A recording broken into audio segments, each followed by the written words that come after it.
नमस्कार दोस्तों, आज हम बात करने वाले हैं भारत की सबसे पवित्र और महत्वपूर्ण नदी गंगा नदी के बारे में।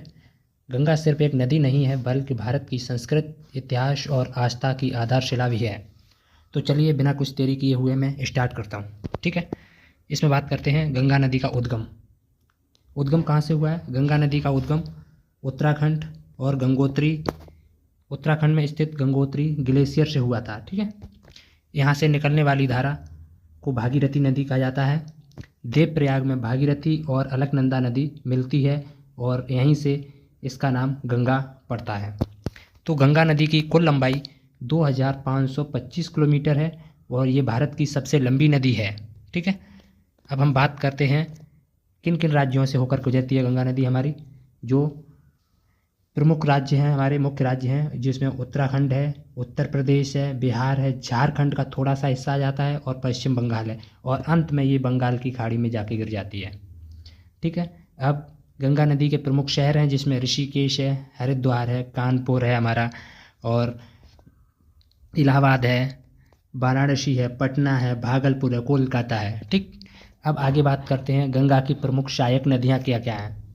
जिसमें बाएं किनारे इसकी सहायक नदियाँ कौन कौन सी हैं, जिसमें गोमती, घाघरा, गंडक, कोसी इत्यादि। और दाएं किनारे की सहायक नदियाँ हैं जिसमें हमारी यमुना नदी है, सोन है, दामोदर है। ओके, अब हम बात करते हैं आगे गंगा डेल्टा। गंगा डेल्टा का मतलब क्या है? गंगा और ब्रह्मपुत्र मिलकर दुनिया का सबसे बड़ा डेल्टा बनाती हैं, सुंदरबन डेल्टा। यह पश्चिम बंगाल और बांग्लादेश में फैला है। गंगा का महत्व, इम्पोर्टेंस ऑफ गंगा रिवर। इसमें धार्मिक महत्व भी है और कृषि में भी इसका महत्व है। धार्मिक महत्व में इसका क्या है?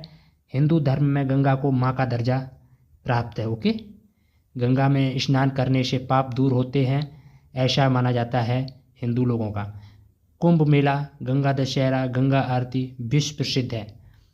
कृषि में महत्व, इसमें गंगा का मैदान दुनिया का सबसे उपजाऊ मैदान है, जिसमें चावल, गेहूँ, गन्ना, दालें खूब उगाई जाती हैं। ओके, आर्थिक महत्व इसका क्या है? जिसमें सिंचाई, जल परिवहन, पर्यटन, मछली पालन सब में गंगा का योगदान है। पर्यावरणीय महत्व इसका क्या है? गंगा बेसिन में विभिन्न प्रकार के जीव जंतु पाए जाते हैं, जैसे गंगा डॉल्फिन, घड़ियाल, कछुए, विभिन्न प्रकार की मछलियाँ। गंगा डॉल्फिन को भारत का राष्ट्रीय जलचर घोषित किया गया है। अब इसमें गंगा प्रदूषण और संरक्षण क्या है? Pollution and conservation. मुख्य प्रदूषण के कारण औद्योगिक कचरा, जिसमें कंपनियों से ये कचरा जाता है और फैक्ट्रियाँ लगी हुई हैं, ये गंगा को प्रदूषित करती हैं। सीवेज टैंक होते हैं, जो प्लास्टिक का कचरा, धार्मिक कचरा, जो हमारे गंगा दशहरा है इसमें मतलब कपड़े वगैरह ये डाल देते हैं, वहीं छोड़ देते हैं। ऐसा नहीं करना चाहिए प्लीज़। गंगा संरक्षण अभियान, नमामि गंगे प्रोजेक्ट एक चालू हुआ है, जिसमें सीवेज प्लांट, ट्रीटमेंट प्लांट, नदी किनारे सफाई होना, जागरूकता अभियान चलाया जा रहा है। अब गंगा के रोचक तत्व कुछ हैं, इंटरेस्टिंग फैक्ट्स हैं, जिसमें दुनिया की पांचवी सबसे लंबी नदी प्रणाली है। गंगा का पानी जल्दी खराब नहीं होता है क्योंकि इसमें प्राकृतिक एंटीबैक्टीरियल गुण होते हैं। तो गंगा को दुनिया की सबसे अधिक पूजनीय नदी माना जाता है। इसमें निष्कर्ष क्या निकलता है लास्ट में, वीडियो के अंत में, जिसमें कंक्लूजन कहते हैं हम।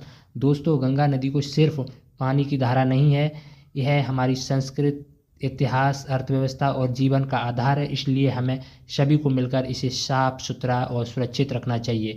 Thank you. अगर मेरी वीडियो अच्छी लगी है तो कृपया करके चैनल को सब्सक्राइब कर देना और बेल आइकन पर दबाना ना भूलना, और कमेंट करके बताना कि वीडियो का कौन सा पार्ट अच्छा लगा। और ये मेरा वीडियो बनाने का दूसरा प्रयास है। अगर अच्छा लगा हो तो प्लीज़ कमेंट कर देना, जिससे मुझे और एनर्जी मिले, जो मैं अधिक से अधिक वीडियो बना के आप लोगों की समझ कुछ आप लोगों के लिए ला सकूं।